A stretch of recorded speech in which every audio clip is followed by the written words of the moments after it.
انگنت لا تعداد درود و سلام امام الانبیاء خاتم النبیین سرور کائنات صلی اللہ علیہ وآلہ وسلم کی بارگاہ بے کس پناہ میں اور آپ صلی اللہ علیہ وآلہ وسلم کے وسیلہ جلیلہ سے جمیع انبیاء کرام، جمیع اصحاب رسول، ازواج رسول، اجداد رسول، اولاد رسول صلی اللہ علیہ وآلہ وسلم، میرے آقا علیہ السلام علی مرتبت قابل صد احترام ذی وقار برادران اسلام، میں نے قرآن کریم کے میرے رب وحدہ لا شریک نے حکم دیا، پیغام دیا، فرمایا وما کان المؤمنون لینفروا کافۃ، فرمایا اور مسلمانوں سے یہ تو ہو نہیں سکتا کہ سب لا نفر من کل فرقۃ منہم طائفۃ لیتفقہوا فی الدین، تو کیوں نہ ہو کہ ان کے ہر گروہ میں سے ایک جماعت نکلے، لیتفقہوا فی الدین، اور دین کی سمجھ حاصل کریں، وَلِيُنذِرُوا قَوْمَهُمْ إِذَا رَجَعُوا إِلَيْهِمْ لَعَلَّهُمْ يَحْذَرُونَ، اور واپس آ کر اپنی قوم کو ڈر سنائیں اس امید پر کہ وہ بچیں۔ یہ قرآن کریم کی آیت کریمہ کا ترجمہ۔ ایک تو اللہ اپنے بندوں کو، مسلمانوں کو فرما رہا ہے یہ تو ہو نہیں سکتا کہ تمام کے تمام نکلیں، لیکن تمام گروہوں میں سے ایک جماعت ضرور دین کی سمجھ کے لیے نکلے، اور جب وہ دین کو سمجھ لیں تو اس دین کے سمجھنے کے بعد پھر وہ اس دین کو آگے پہنچائیں، لوگوں کو دین بتائیں، لوگوں کو ڈر سنائیں، لوگوں کو پیغام خدا دیں، اور وہی کام کریں جو اللہ کے نبیوں نے کیا، اللہ کے آواز کے لیے جو اللہ کے نبیوں نے کیا۔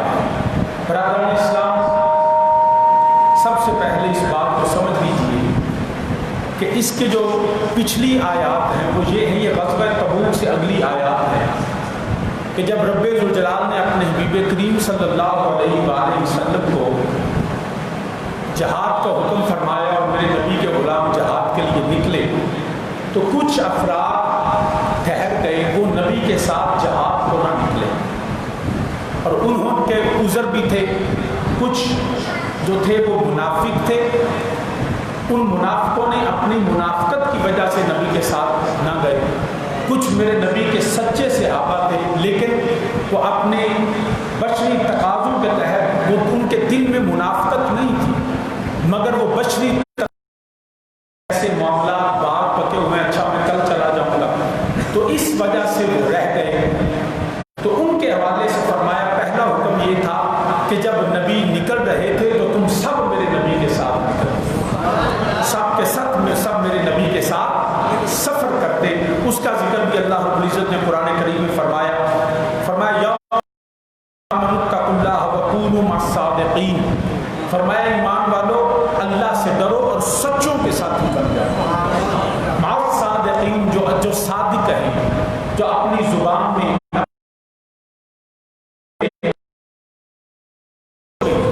اپنی آئیڈیالوجی میں جو سچے ہیں، کونوا مع الصادقین، اے مسلمانوں تم ان کے ساتھ چلو۔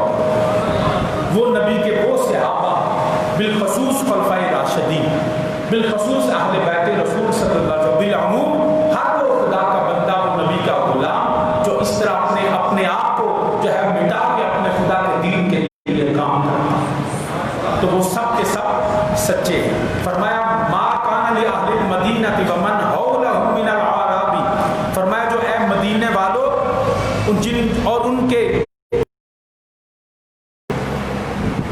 گرد دیہات والوں کو لائق نہ تھا، یعنی کہ مدینہ طیبہ میں جو رہ گئے، فرمایا ان کے لیے لائق نہ تھا کہ وہ وہاں پہ ٹھہر جاتے، ان یتخلفوا عن رسول اللہ صلی اللہ علیہ وسلم، فرمایا کہ رسول اللہ صلی اللہ علیہ وسلم کے پیچھے بیٹھے رہے، کہ نبی تو چل پڑے، نبی تو جہاد کے لیے نکل پڑے، اور ان یتخلفوا عن رسول اللہ، کہ وہ نبی کے پیچھے بیٹھے رہے، نہ جائیں میرے نبی کے ساتھ، ولا یرغبوا بانفسہم عن نفسہ، اور نہ یہ کہ ان کی جان کو اپنی جان سے پیاری سمجھیں۔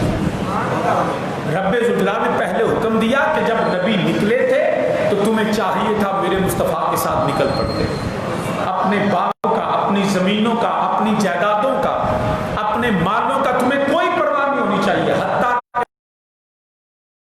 انفسہم ان نفسہی، کہ اب تمہیں اپنی جان سے بھی زیادہ میرے مصطفیٰ کی ذات پیاری ہونی چاہیے۔ تم یہ سمجھے کہ کوئی بات نہیں، اس کو ہلکا لے لیا۔ میں پہلے وضاحت کر چکا کہ اس میں سے کچھ منافق تھے جو یہ دل سے نہیں چاہتے تھے کہ ہم نبی کے ساتھ جائیں، وہ میرے نبی کے ساتھ وفادار نہیں تھے، اور کچھ میرے مصطفیٰ کے وہ صحابی تھے جو دل سے تو سچے تھے مگر یہ سوچتے رہے کہ اچھا چلے میں کل چلا جاؤں گا، آج وہ چلے جائے، میں بعد میں شامل ہو جاؤں گا۔ ان چیزوں کی وجہ سے طبیعت میں کچھ سستی آ جاتی تھی۔ آج بھی ہماری حال بھی ایسا ہے کہ آج کہتے ہیں اذان ہوتی ہے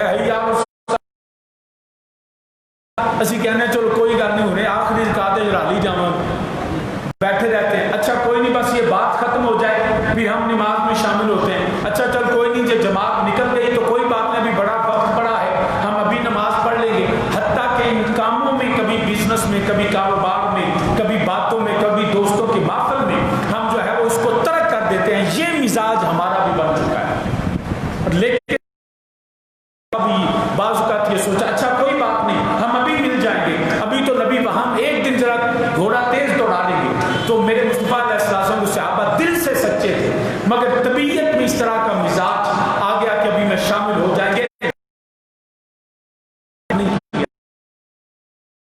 وہ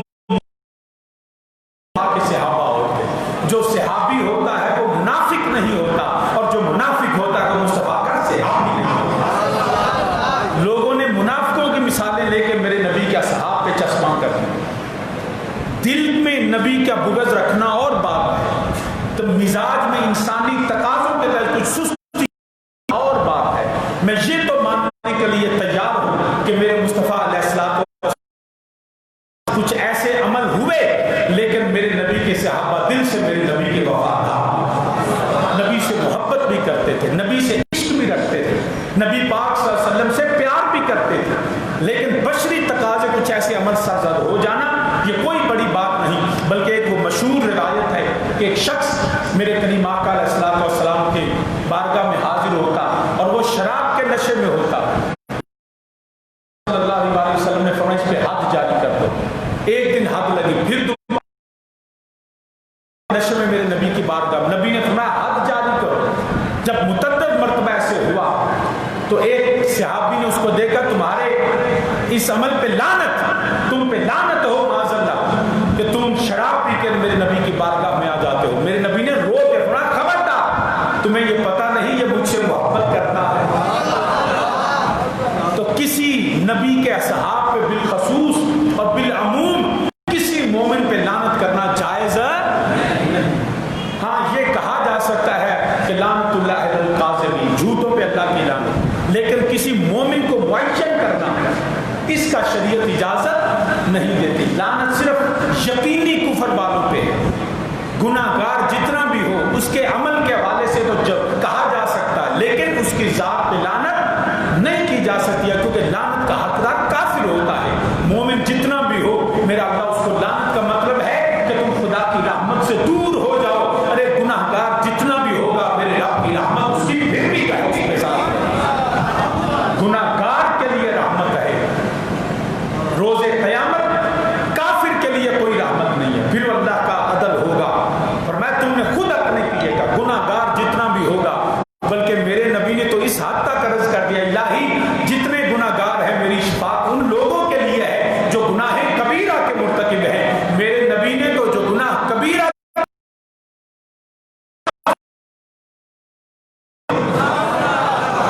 کتنا وہ بدبخت شخص ہے جو نبی کے اصحاب کو برا جانے، کوئی بھی ساتھ نہیں ہوگا۔ میرے نبی کی رحمت اس وقت بھی گناہ گاروں کو بلا رہی ہے۔ وہ پنجابی میں مشہور ہے، حضور والد کریم بھی پڑھا کرتے تھے نا کہ رحمت میرے حضور دی واجہ پیمال دی، رحمت میرے حضور دی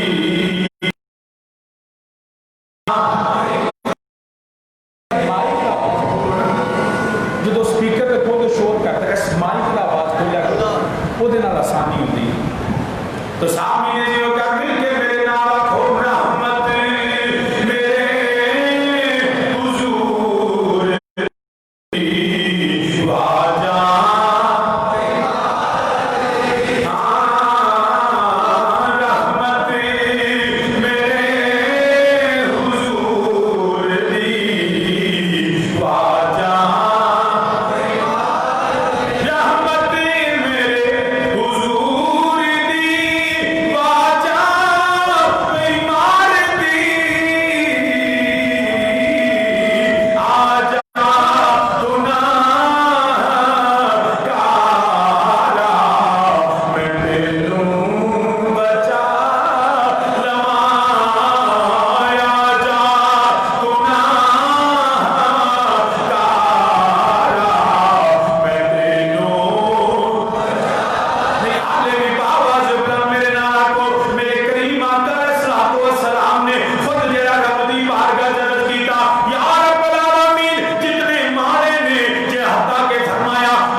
دلوں کے خیالوں کو بھی جانتا ہے. تو سامنے نے یہ عرض کرنا پیا پھر میرے پیغمبر کا دوسرا حکم آیا جو میرے نبی ہجرت مدینہ طیبہ کے اندر نے اور کیونکہ دوسرا حکم ہے میرا آیا کریمہ تلاوت کی تھی. فرمایا وما کان المؤمنون لینفروا کافۃ فلولا نفر من کل فرقۃ منهم طائفۃ لیتفقهوا. جو ایک ایک جماعت ضرور نکلے اور جو رہ جائیں وہ کیا کریں؟ لیتفقهوا فی الدین، وہ دین کو نبی سے سمجھے. اگر توجہ ہو تو میں اس کا فرق بھی عرض کر دوں. ہے توجہ؟ پہلے میرے رب نے فرمایا وہ جو مدینے کے لوگ تھے نا ان کے لیے یہ روا نہیں تھا ان یتخلفوا عن رسول اللہ کہ وہ نبی سے پیچھے رہے. وہاں بھی ذات نبی کی مقدم تھی. بڑی توجہ سے جب رب نے کہا نا سب کے سب نکلو تو اس وقت بھی ذات کس کی مقدم تھی؟ نہ یہ بولو کہ ہوتا نہیں گل جواب کے دیو نا. وہ جو حکم تھا کہ سب کے سب مدینے کے لوگ نکلو، شہر کے لوگ نکلو، کس لیے تھا؟ مقصد میرے نبی کی ذات کا دفاع تھا کہ نبی کو تنہا نہ چھوڑو، نبی کو اکیلا نہ چھوڑو، ہر حال میں میرے نبی کے ساتھ رہو. ان یتخلفوا عن رسول اللہ ولا یرغبوا بانفسہم عن نفسہ، اپنی جان سے بڑھ کے بھی اپنی جان کی پرواہ بھی نہ کرو، میرے نبی کے ساتھ رہو. جب جانے کا حکم تھا، بڑی توجہ سے، جب جانے کا حکم تھا تب بھی ذات نبی کی تھی. جب ٹھہرنے کا حکم دیا فرمایا وما کان المؤمنون لینفروا کافۃ فلولا نفر من کل فرقۃ منهم طائفۃ لیتفقهوا فی الدین. جب کچھ کو ٹھہرنے کا حکم دیا تو تب بھی وجہ میرے نبی کی ذات تھی. اگر جانا ہے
کوئی آپ بھی گندے جنہاں دے دل وچ میرے نبی دا پیار ہے انہاں دا دماغ بھی نور ہے انہاں دا دل بھی نور ہے انہاں دی زبان بھی نور ہے انہاں دے الفاظ بھی نور ہے انہاں دا عقیدہ بھی نور کیونکہ قرآن دے میرے نبی دے نور نال بھرے ہوئے نے ابو بکر دی فکر یا اللہ عمر دی فکر یا اللہ عثمان دی فکر یا اللہ علی دی فکر حسن دی فکر اللہ مولا حسین دی فکر اللہ طلحہ زبیر کو پوچھ لے اے حضرت بلال سلمان کو پوچھ لے نہیں تے اے داتا تایوس لگائے ہوئے جا کے علی حضیری کو پوچھ لے جا خواجہ جویری کو پوچھ لے مہر علی کو پوچھ لے اے امیر ملت جماعت علی کو پوچھ لے ثانی لسانی منگیر جماعت علی شاہ کو پوچھ لے شیر ربانی کو پوچھ لے مجدد فیضانی کو پوچھ لے حضرت بہاؤالدین زکریا ملتانی کو پوچھ لے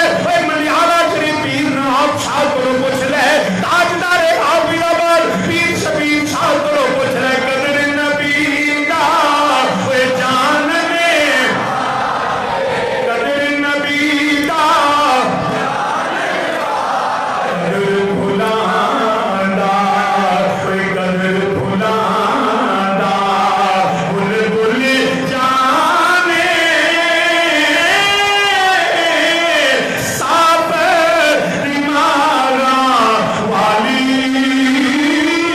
قدر بھلانا کت کی جانے اے مردے کھانے والی جنہاں نے داراللہ ایمان بیچیا جنہاں نے ریالہ دین بیچیا جنہاں نے انڈیا نال ہاتھ ملا لے جنہاں نے اسرائیل نال یاریاں نہ لئیاں جنہاں نے امریکہ نو خوش کیتا پیرس دے فرانس نو خوش کیتا یاد رکھیا دے قدر بھلانا اے قدر بھلانا کتر کی جان اے مردے کھانے والی اے قدر نبی دا ایک ہی جان اے دنیا دار کمینے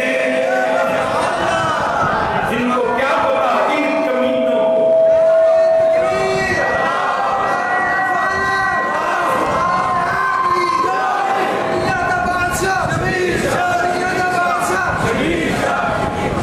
ان کو کیا پتا ان کمینوں کو کیا پتا ان بے حس اور بے غیرتوں کو کیا پتا میرے نبی کی شان کیا ہے یہ معاذ اللہ توہین ایسے عمل کرتے ہیں انہاں دے دماغ گندے ہیں یہ مردے کھانے والے لوگ ہیں وہ ایک ناول ہے راجہ گدھ میں نے جب when I was in graduation تب میں نے وہ پڑھا تھا اس کے جو میں ناول جو میں نے پڑھے تھے اس میں ایک لبیک ہے ایک ایران کے انقلاب پہ مختار مسعود نے لکھا لوہے ایام میں جتنے گریجویشن کے اسٹوڈنٹس ہیں نا میں ان کو اسٹرانگلی ریکمینڈ کرتا ہوں کہ بجائے کہانیاں عشق یا محبت سے پڑھنے سے بہتر ہے یہ چیزیں پڑھا کریں کشف المحجوب حضرت داتا صاحب کی امام غزالی کی المرشد الامین اور جو دنیاوی لکھنے والے ہیں انہوں نے اشفاق احمد کا گدڑیا یہ بانو قدسیہ اشفاق احمد کی بیوی ہے اس نے لکھا تھا راجہ گدھ ایک طویل داستان ہے کافی بڑا و ضخیم ایک ناول ہے لیکن اس میں ایک چیز وہ نا تقابل کروا رہا ہے بانو قدسیہ اس کا تقابل کرواتی ہے کہ دنیاوی زندگی انسانوں کی اور جنگل میں کہ اس میں بڑے کریکٹر ہیں آپ پڑھیں گے تو پتا چلے گا وہ جو جنگل کا کردار ہے نا وہ سارے جنگل کے جانور اور پرندے وہ ایک عدالت لگاتے ہیں اور اس میں آ کے وہ عدالت لگتی ہے اور سب جو ہے وہ فریم چارج کرتے ہیں گدھ کے خلاف کہ گدھ کو کہتے ہیں یہ جنگل جو کٹو یہ رات کو چیختی ہے یہ رات کو چلاتی ہے یہ جو ہے یہ ہمارے جیسی نہیں اس کی شکل بھی بڑی مکروہ ہے گھناؤنی ہے یہ اس کو پاگل بن کے دورے پڑتے ہیں یہ بانو قدسیہ نے اپنے ناول راجہ گدھ میں لکھا کہ اس کو پاگل بن کے دورے پڑتے ہیں یہ مکروہ شکل ہے کراہت آتی ہے رات کو چیختی ہے چلاتی ہے تو وہ اس کے خلاف سارے جنگل کے جانوروں نے کیس فائل کیا ہما نے اس کا فیصلہ کرنا تھا جب وہ سارے چار فریم ہو گیا تو گدھ نے آخر مینو ہی صفائی کا موقع دے مجھے بھی بولنے کا حق دیا گیا. انہوں نے کہا ٹھیک ہے اب تم بھی بتاؤ. اب گدھ نے کہا, اس نے کہا یہ جو مجھ پہ الزامات لگے ہیں یہ ہیں سچے. وہ گدھ سی جڑی مان گئی. آج کل تو سب کوئی کھا کے بھی نہیں منتے. وہ کہتی ہے کہ بالکل میں یہ تسلیم کرتی ہوں. I confess it. Confessional statement record کروا رہی ہے کہ مجھے بالکل پتا ہے یہ جو الزامات لگے, میں رات کو چیختی بھی ہوں, میں چلاتی بھی ہوں, مجھ کو پاگل بن کے دورے بھی پڑتے ہیں, میں تم جیسی بھی نہیں ہوں, تم سے علیحدہ رہتی ہوں, مختلف ہوں, میری شکل بھی بڑی بری اور گھناؤنی ہے, مگر مجھ سے یہ پوچھو یہ ایسا ہوتا کیوں, یہ پوچھو میں ایسے کرتی کیوں ہوں. جرم ٹھیک ہے, الزامات درست ہے, میں مانتی, مگر مجھ سے پوچھو یہ وجہ کیا ہے. اب بادشاہ نے پوچھا بتاؤ, جج صاحب نے پوچھا بتاؤ وجہ کیا ہے. اس نے کہا مجھ پہ الزام لگانے والوں پہلے یہ بتاؤ میں کھاتی کیا ہوں, میں کیا کھاتی ہوں. میں شکار کر کے نہیں کھاتی, میں جو مردہ ہوتا ہے, جو چھوڑا ہوا ہوتا ہے, جس سے بدبو آتی ہے, میں وہ مردار کھاتی ہوں, اور جو کھایا جاتا ہے اس کے اثرات دل و دماغ پہ ہوتے ہیں. میرا چیخنا, میرا چلانا, میرا زور لگانا, میری شکل کی کراہٹ مجھے پاگل بن کے دوڑے, میں پوری سوسائٹی سے علیحدہ ہوں. اس کی وجہ میرا مردار کھانا ہے, میرا حرام کھانا ہے, میں کچھ کر کے نہیں کھاتی, مروں کو کھا لیتی ہوں. ارے یاد رکھنا جو کچھ محنت نہیں کرتا, صرف امریکہ اور IMF کو خوش کرتا ہے, ارے وہ ڈالر لے کے تو کہتا ہے کہ میں بڑا کام کرتا ہوں. ارے سنو, تم مردار کھاتے ہو. مصطفیٰ کا غلام وہ ہے جو مردار نہیں کھاتا بلکہ وہ خود کر کے کھاتا, وہ خود کر کے کھاتا. میں امت مسلمہ کو بھی, اپنے نوجوانوں کو بھی یہ پیغام دیتا ہوں, دوسروں کی روٹیاں پہ نہ نظر رکھا کرو.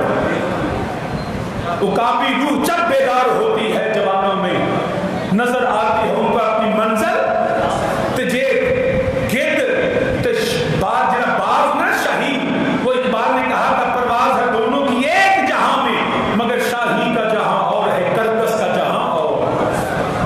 ان کے دونوں جہانوں میں فرق ہے.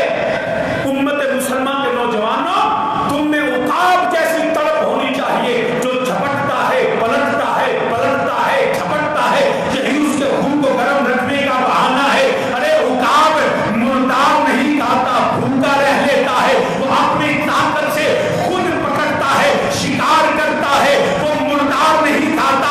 ارے پرواز تو ہے دونوں کی ایک جہاں میں, شاہی کا جہاں اور ہے, کرکس کا جہاں اور.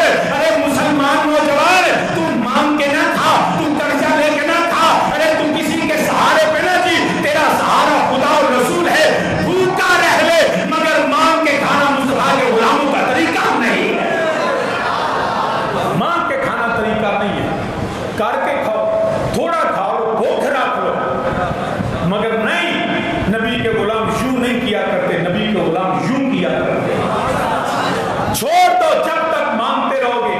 یہ بھی نبی حکومت جمی جی قرضہ لیاؤں گا تو میں مر جاؤں, میں کہ ماری جاندہ جی. قرضہ اب مجبوری ہے, کیا مجبوری ہے. ارے جب ہمارے حکمران نام کی سادگی نہیں عمل کی سادگی اختیار کریں, رب کی عزت کی قسم, جو وزیر اعظم کے کروڑ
جس میں پاکستان کے نظریے کی بات ہو، جس میں مصطفیٰ کی غلامی کی بات ہو، جس میں عزت کے ساتھ جینے کی بات ہو، مانگ کے کھانا مسلمان کا کم نہیں۔ تو صحابی نے بھی کہا تو نے حد چھوڑا ہے اندیشہ غربت سے فقط، تو نے حد چھوڑا ہے اندیشہ غربت سے فقط، سوچتا ہوں تو دل احساس سے ہل جاتا ہے، سوچتا ہوں تو دل احساس سے ہل جاتا ہے، کیا اس سے تجھ کو بنا کیا کاہی، رزق تو اس دہر میں، رزق تو اس دہر میں کتوں کو بھی مل جاتا ہے۔ ارے حق کو نہ چھوڑو، حق کے لیے کر لو، روٹی کے ٹکڑے کے لیے، مال کے لیے، دولت کے لیے اپنا زمین نہ بیچو، اپنا وطن نہ بیچو، اپنا دین نہ بیچو، اپنا ایمان نہ بیچو۔ ارے روٹی تو کتے بھی کھاتے ہیں مگر کتا ذلت کے ساتھ کھاتا ہے، ارے نبی کا غلام عزت کے ساتھ رہتا ہے۔ ذلت کے لقموں کو چھوڑو، عزت سے جینا سیکھو۔ تو صحابی نے جو عرض کرنا پیا میرے نبی کریم صلی اللہ علیہ وسلم آپ دی جنازات جڑی کائنات دا مرکز و محور ہے، میرے نبی دا جے نکلنے تے نبی واسطے، جے ٹھہرنے تے میرے نبی واسطے۔ قرآن دا تم ٹھہرنے لیا تفقہوا فی الدین،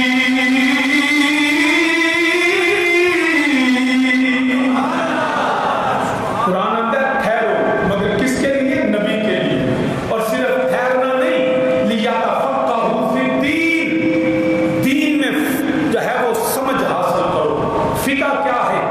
فقہ ہے ایسی چیز علم حاضر سے غائب کی طرف جانا، محسوسات کے مشاہدے سے نتائج کا اخذ کرنا، ابسٹریکٹ ٹروتھ جو ہوتے ہیں، مجرد حقائق کو، اس کو جاننا اور واقعات پر دین کا اطلاع کیسے ہوتا ہے، اس کو فقہ کہتے ہیں۔ صرف قرآن کی آیت پڑھ لینا کافی نہیں، قاری کا بڑا مقام ہے، محدث کا بڑا مقام ہے، مگر یاد رکھیے فقیہ کا مقام ان سب سے زیادہ ہے۔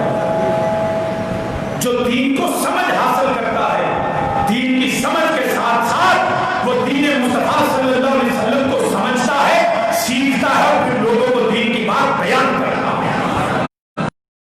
فقیہ کا مقام سب سے بلند ہے، محدث سے، قاری سے، حافظ سے فقیہ کا مقام ہے، بلند ہے۔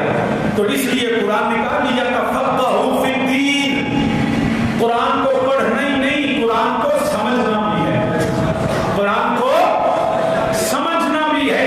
آج لوگ یہ دعویٰ نہیں سانو کہ آپ ہی قرآن کا ترجمہ پڑھ لیے کہ سمجھ آ جاندی، اجے تجھے کیا پتا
کہ ختم نبوت کا مطلب کیا ہے.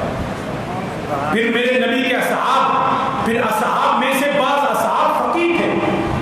حضرت سیدہ ام المؤمنین عائشہ صدیقہ رضی اللہ تعالیٰ فقیہ تھی، جو بات سمجھ نہیں آتی تھی میری سیدہ سمجھا دیا کرتی. سیدہ زہرا سلام اللہ فقیہ تھی. اصحاب کو بہت سی ایسے معاملات میں، اصحاب میں جب اختلاف رائے پیدا ہوتا، ڈفرینسز آف اوپینین ہوتا، تو وہ جو فقیہ صحابہ تھے وہ میرے مصطفیٰ کی بات کو سمجھا دیا. ایسے معاملات ہوتے رہے. پھر تابعین آئے، تبع تابعین آئے، پھر ائمہ اربعہ آئے، ائمہ اہل بیت، انہوں نے دین کو سمجھایا. اب وہ دین وہی ہے جو ان کے بتائے ہوئے طریقے پہ ہے. انعم اللہ علیہم من النبیین والصدیقین والشہداء والصالحین. لیکن ان کو بتاؤ کہنے سانو لوڑ ہی کوئی، قرآن کافی ہے. مگر وہ اصل میں ان کے بدبخت ہے وہ لوگ. اگر صرف قرآن کافی اس حوالے سے ہوتا تو کہ ابو جہل قرآن نہیں سی پڑھ سکتا؟ ابو جہل کے سامنے بھی تلاوت ہوئی، ابو لہب کے سامنے ہوئی، عتبہ شیبہ ولید و امیہ کے سامنے قرآن تلاوت کیتا گیا، مگر انہوں نے قرآن کو سمجھا نہیں. جب بلال کے سامنے پڑھا گیا، بلال قرآن کو سمجھ گیا، کیونکہ بلال نے میرے مصطفیٰ سے سیکھا. حضرت عمر فاروق کے سامنے قرآن پڑھا گیا، مگر قرآن کی سمجھ عمر فاروق کو میرے نبی کے توسط سے آئی. میرے نبی نے صدقے آئے لہذا قرآن کو سمجھو جنہیں میرے نبی نے رسیا، نبی جیسے صحابہ نے رسیا. اپنی مرضیاں دیا تشریحاں نہ کرو، اپنی مرضیاں جو ہے قرآن جو ہے وہ غلط مفہوم نہ کرو. ہمیشہ قرآن دیا میں پیار فرمایا لوگوں نے لیا تھا فتح ہو پھر دین انہوں نے ذمہ بیدانوا کے قرآن سمجھا میں نبی کا دین دسن. جنہ بغیر فقہ تو دین سمجھیا، جنہوں نے بغیر نبی دیا تھا نبی، جنہوں نے صحابہ رسول اللہ دے رسول اللہ دے رسول تشریحاں کی دیا وہ گمراہ ہو گئے. ہدایت والے ہونے جنہوں نے دین نبی دین مرضی کے مطابق سمجھا ہے. ان کو کہا کہ ہم ماننے والے ہیں. یہاں سے مسئلہ تقلید بھی واضح ہوتا ہے. لوگ کہنے تقلید کی لوڑ ہی کوئی نہیں. قرآن آندہ پیا کہ جو دین سمجھیں وَلِيُنذِرُ قَوْمَهُمْ إِذَا رَجَعُوا إِلَيْهِمْ لَعَلَّهُمْ يَحْذَرُونَ. پھر وہ دین سمجھ کے لوگوں کو دین بتائیں، ان کو آگاہ کریں، بتائیں کہ یہ دین ہے، اس کی دین کو اس طرح سے عمل کرنا ہے. اگر وہ اپنی مرضی سے کرے گا تو دین نہیں سمجھ سکتا، وہ قرآن نہیں سمجھ سکتا. میرے ایک بندہ ملیا، انہوں نے کہا شاہ جی میں قرآن سمجھ رہا ہوں، میرے لوڑ ہی کو نہیں کسی دی. میں کہا پترا تو قرآن کا ترجمہ نہیں کر سکتا. شاہ جی میں عربی تو نہیں پڑھیا تو اردو ترجمہ ہے. میں کہا اردو ترجمہ میں کسی مولوی نہیں کیتا ہے، تو انہیں مولوی کی لوڑ ہی کوئی نہیں. میں کہا تم قرآن نہیں سمجھ سکتے بغیر ان لوگوں کے جن کو اللہ نے فقہ سمجھ دیا ہے. تو صحابی نے جو کرنا پیا ایک دین سمجھن والے لیا کا فرق ہو پھر دین جڑے دین کے سمجھن والے انہاں دے وچ ابو بکر صدیق بھی نے، عمر عثمان علی بھی نے.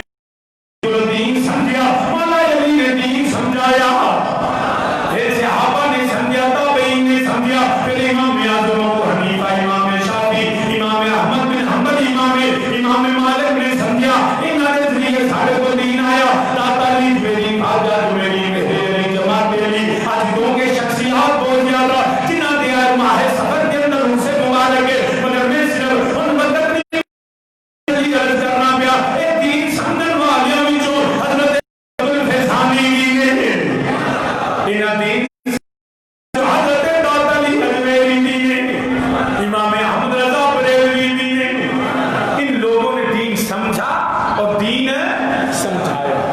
اب جو ان کے سوا دین کو سمجھے گا نا وہ رام لال تو بن سکتا ہے، عبداللہ نہیں بن سکتا. بندے بڑے داتا صاحب جی، داتا صاحب نے بھی وہ صوفیاں اپنا مذہب بنایا، کوئی صوفی کا نیا مذہب نہیں ہے. دین کے سمجھانے کا طریقہ تو الگ ہو سکتا ہے مگر منزل سب کی ایک ہے. یہ صوفیزم کو اسلام کے پیرالل کوئی ایسا نظریہ نہیں ہے، یہ اسلام کے تابع ہے. مگر جو صوفیزم آج بتایا جا رہا ہے نا کہ ناچنے والے، گانے والے، بھنگ پینے والے، چرس پینے والے اور ڈھول کی تھا پہ ناچنے والے، دیکھو یہ صوفیزم ٹیلی ویژن چینلز پہ بھی جب داتا علی حجویری کا عرس چلا تو لوگوں نے باہر ڈھول بجتے تو دکھائے، لوگوں نے باہر میلے تو دکھائے، لوگوں نے باہر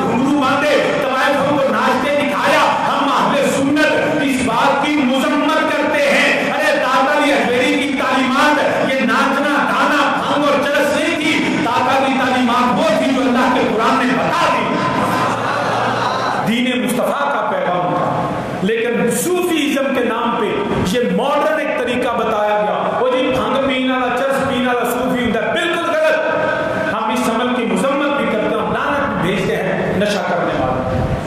داتا علی جویری کی یہ تعلیمات نہیں ہے. داتا علی جویری کی تعلیمات تو یہ ہے, سب کچھ چھوڑ کے میرے مصطفیٰ کے دین سے وفا کرو. دیا تفقہ فی الدین, اور دین ایسے سمجھایا. مجدد کا طریقہ اپنا ہے, صوفی کا طریقہ اپنا ہے. ہیں دونوں ہی صوفی, مگر طریقہ کار نقشبندی چشتی کار کی صحبتی طریقہ کار میں اختلاف ہے برادران اسلام, مگر منظر جدا جدا نہیں ہے. منظر ایک ہے, تو میرے اللہ کا قرآن ہے, وہ میرے مصطفیٰ کا فرمان ہے. تو صحابی نے دین کا عرض کرنا گیا, نبی علماء نے دین سمجھا, حضرت مجدد فیضانی نے دین سمجھا. جنہوں بربار شاہ رام تیرے ہیم نو ملانا چاہیا, اس وقت درباری ملا فضل اور فیضی جیسے جنہوں نے بادشاہ پٹیاں بنائیاں, قدر مشورے کیتے, انہوں نے دین تو باغی کیتا, انہیں اعلان کیتا. انہوں نے سارے سچے ہندو ایمان اللہ, سکھ عیسائی مسلمان سارے سچے کیتا رام, سارے سچے حضرت مجدد فیضانی فرمانا اے سارے سچے نے لا الہ الا اللہ. فرمایا سچے سارے نہیں, سچا صرف میرا خدا ہے. یا وہ بندے جنہاں کو اللہ دے نبی کے صدیق کے اولیاء اللہ. اب ان لوگوں نے دین نہیں سمجھا تھا, یا دین دنیا واسطے استعمال کی تھا, بلکہ میں نبی پاک صلی اللہ علیہ وسلم نے ایک حدیث مبارک ہے, میرے کریم آقا علیہ الصلوۃ والسلام نے فرمایا کہ نااہل شخص کو دین سکھانا, بڑی توجہ سے سنیے گا, نااہل شخص کو دین سکھانا میرے نبی نے فرمایا ایسے ہے جیسے ہیروں کو خنزیر کے گلے میں ڈال دینا. اس کو قدر ہی نہیں ہے, وہ نجاست میں ہے. ارے جو شخص ممبر رسول پہ بیٹھ کے دنیا کی واہ دنیا کی دولت بادشاہ کے دربار میں کرسی لینے کے لیے قرآن کی غلط تفسیر کرتا ہے, دین کی غلط تشریح کرتا ہے, وہ ایسے ہے کہ جیسے خنزیر کے گلے میں ہیرے اور موتی ڈال دیے جائیں. ارے نہیں, دین سیکھنا ہے تو علی حجویری کا غلام بننا پڑے گا. وہ ملا فضل اور فیضی جنہوں نے دین کو اس طرح استعمال کیا اور بادشاہ کو غلط رستے پہ ڈال دیا. دین وہ سیکھے جو دین کے پیغام کو سمجھتا ہے. آج بھی ایسے لوگ ہیں جو درباروں میں جا کے غلط استدلال کرتے ہیں قرآن و سنت کا. وہ خنزیر کے گلے میں موتی ہے, وہ دین تو بڑا پاکیزہ ہے, مگر جو بیان کرتا ہے وہ خنزیر سے بھی بدتر ہے.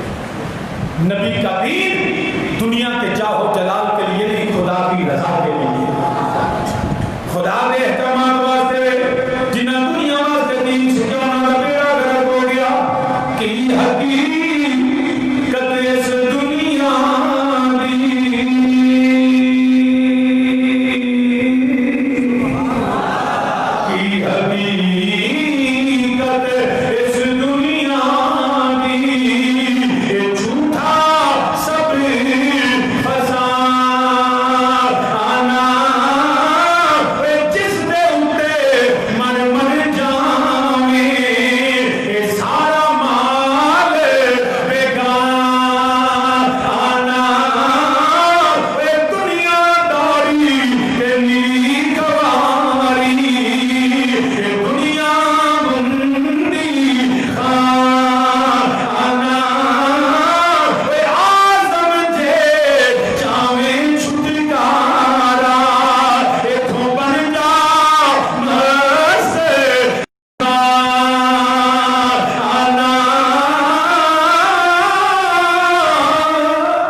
تو برادران اسلام، اس لیے ان اولیاء اللہ کے نقش قدم پہ چلو، ان سے دین سیکھو.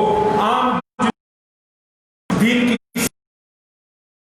کے لیے جو اس طرح کو بیچ رہے ہیں، جو بادشاہوں کو خوش کر رہے ہیں، دنیا کی کمائی کے لیے اپنے ضمیر اور وطن اور ایمان کو بیچتے ہیں، دین ان سے نہیں سیکھنا، دین ان سے سیکھو جو مصطفیٰ کی محبت سے دین سکھاتے ہیں. میرا اللہ ہمیں صحیح معنوں میں قرآن و سنت کو سمجھ کے اس پہ عمل کی توفیق دے.